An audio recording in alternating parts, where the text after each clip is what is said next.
Ouais, le week-end de 3 jours s'achève. Et que...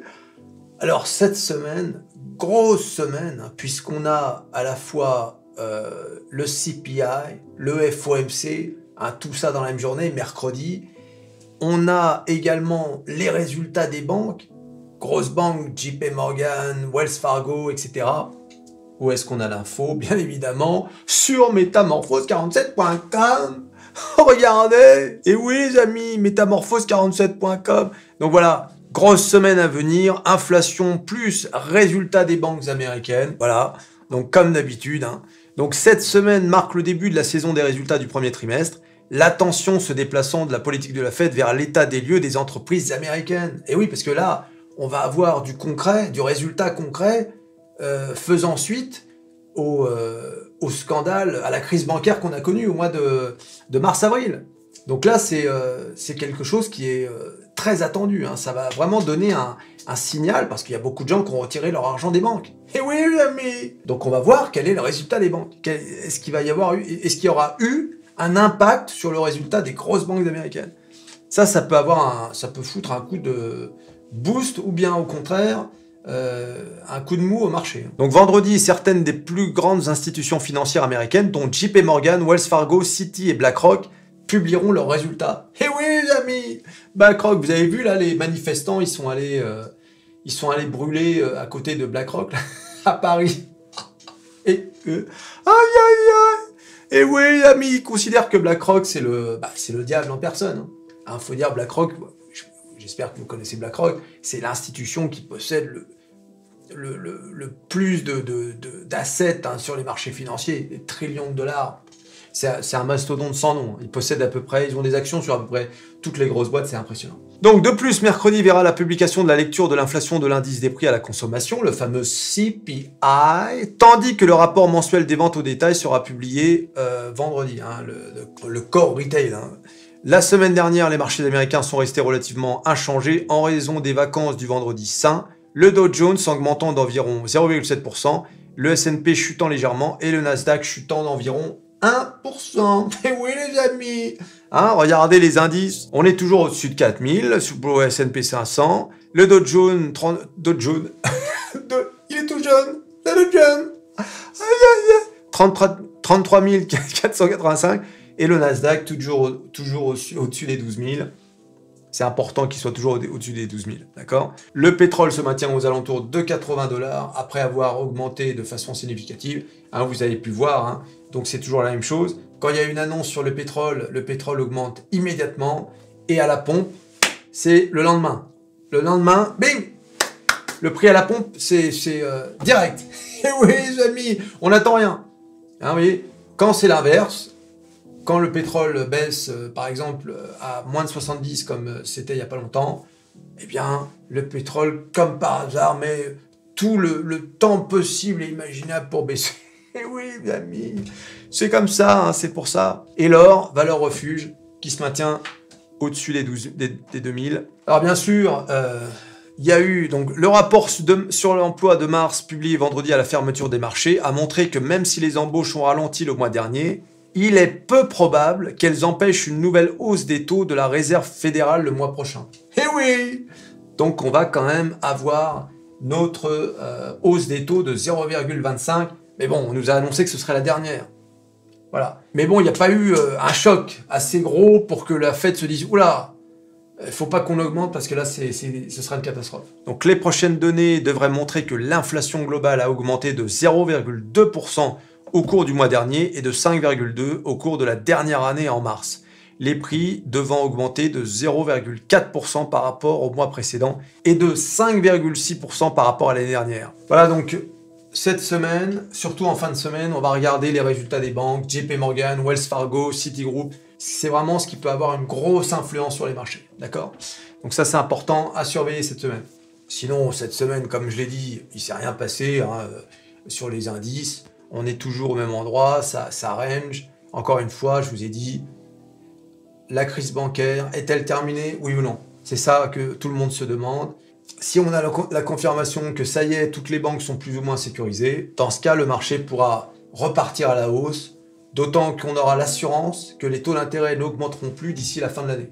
C'est quand même important, voire même un pivot cet été, qui sait si la situation s'améliore. Que demander de plus? Eh oui, les amis. Alors bien évidemment, l'actualité, c'est bien sûr la Chine. Hein, je parle pas du voyage de Macron. Hein. Et oui, les amis, le pauvre, il est allé, vous vous souvenez, il est allé à Moscou pour voir Poutine. Vous vous souvenez de cette réunion avec cette grande table? Il est allé à Moscou pour voir Poutine, et le lendemain, Poutine envahissait l'Ukraine. Là, il va en Chine pour demander à Xi Jinping d'intervenir, de calmer le jeu, et qu'est-ce que fait la Chine après le départ de Macron? Ils vont faire des exercices militaires autour de Taïwan. Oh le pauvre! Il doit se dire, mais ils le font exprès. Ils le font exprès pour me faire chier, c'est pas possible autrement. Le pauvre. Aïe. Bon, en réalité, ça n'a rien à voir avec Macron. Hein. Vous imaginez que Macron, il y va, bon. Quand même, il a été bien reçu. Hein. Il était reçu avec les honneurs, les tapis rouges, les machins, hein, tout le toin-toin. La pauvre van der Leyen, elle a dû repartir à l'aéroport comme un vulgaire passager, tu sais, en passant par la coursive qu'on prend tous. Hein. Non, ce qui s'est passé, c'est que, comme je l'ai tweeté, hein, abonnez-vous au Twitter, faut que je vous le dise combien de fois. L'année dernière, Nancy Pelosi visite Taïwan. Le lendemain, la Chine organise des exercices militaires autour de Taïwan en protestation. Hier, la présidente de Taïwan visite les USA. Le lendemain, la Chine organise des exercices militaires en protestation. Rien de nouveau. Et oui, les amis, en réalité, c'est parce que la Chine est furieuse que la présidente de Taïwan ait rendu visite aux Américains. C'est fou, hein?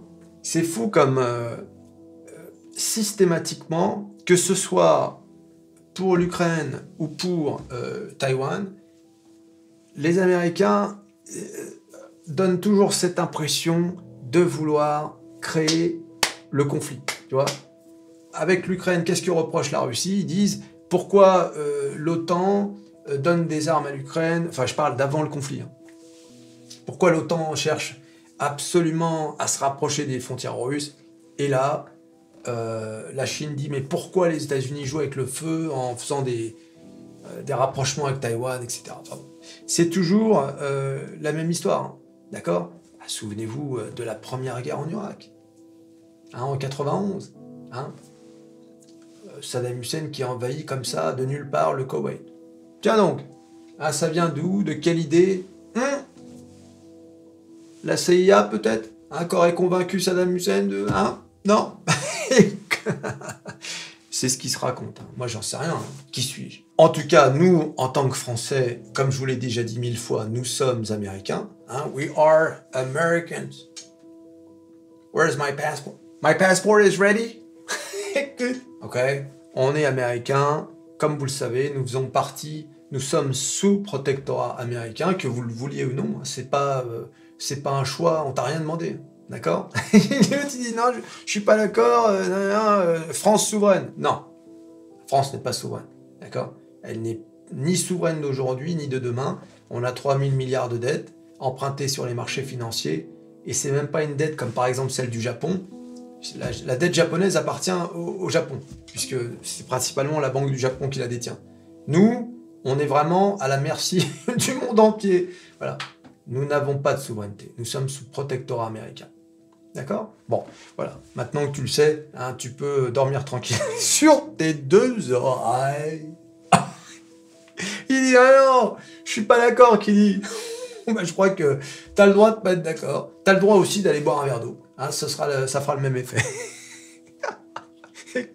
Alors bien évidemment, si avec ce sujet, hein, il faut surveiller donc maintenant ce qui se passe entre la Chine et Taïwan. Je pense que bon, c'est comme la première fois. C'est l'histoire de montrer les muscles, de dire attention, ne jouez pas trop avec Taïwan, parce que je vous rappelle qu'on est capable d'envahir Taïwan très rapidement. En réalité, selon les experts, la Chine ne sera pas prête avant 2027 à envahir Taïwan.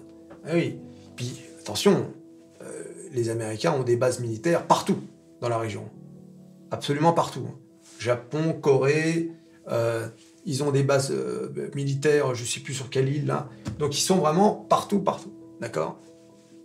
Donc les Chinois ne feront pas n'importe quoi. Hein, ils veulent pas rentrer en conflit avec les Américains, un conflit ouvert. Il faut savoir que si Taïwan a autant d'importance pour les Américains, c'est avant tout à cause de TSMC. D'accord? Et oui, les amis!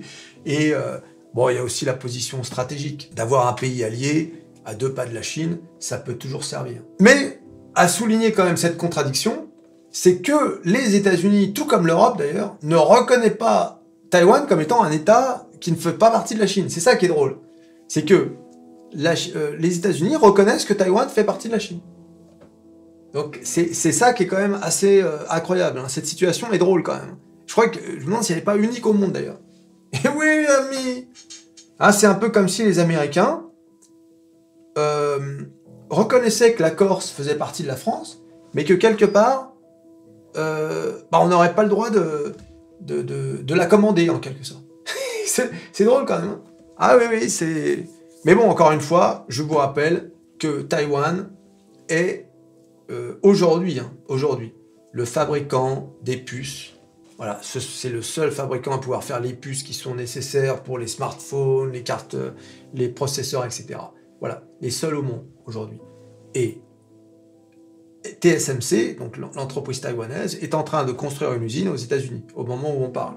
D'accord? Donc, est-ce que c'est une façon pour les Taïwanais de prendre leur technologie, de la transférer sur le territoire américain, et ensuite, advienne que pourra, ils auront pris toute la technologie taïwanaise, et peut-être qu'ils feront venir 10 millions de Taïwanais, ou je sais pas combien ils sont, sur le territoire américain, qui sait?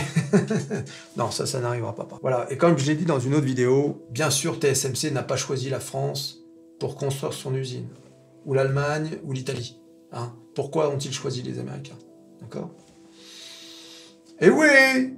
Parce que c'est eux qui les protègent. Et oui, les amis. Hein, c'est comme ça que ça se passe. C'est comme les Polonais, on dit, ouais, pourquoi ils n'achètent pas des armes françaises? Parce que les Polonais, ils ont peur. Et ils ne comptent que sur les États-Unis pour les protéger. Pas sur les Français. Voilà. D'accord? Donc c'est pour ça. Les Allemands, pareil. Ils ont dépensé 100 milliards d'euros pour leur armée. Ils achètent principalement aux États-Unis. Toujours pour les mêmes raisons. Quand je vous dis que nous sommes sous protectorat, c'est pas une blague. C'est concret, c'est vérifié. Mais, en échange d'être sous protectorat, faut leur donner un peu d'oseille. C'est-à-dire faire marcher leurs usines, faire marcher leur industrie. Et pour ça, il faut commander du matériel chez eux. Et oui, amis! Aïe, aïe, aïe! Mais, le danger numéro 1, c'est même pas ça. C'est le fait que, une fois de plus, les Américains sont à la pointe de l'intelligence artificielle et pas nous. Voilà. Hein. Au contraire, l'Italie interdit ChatGPT. Hein. Voilà où on en est.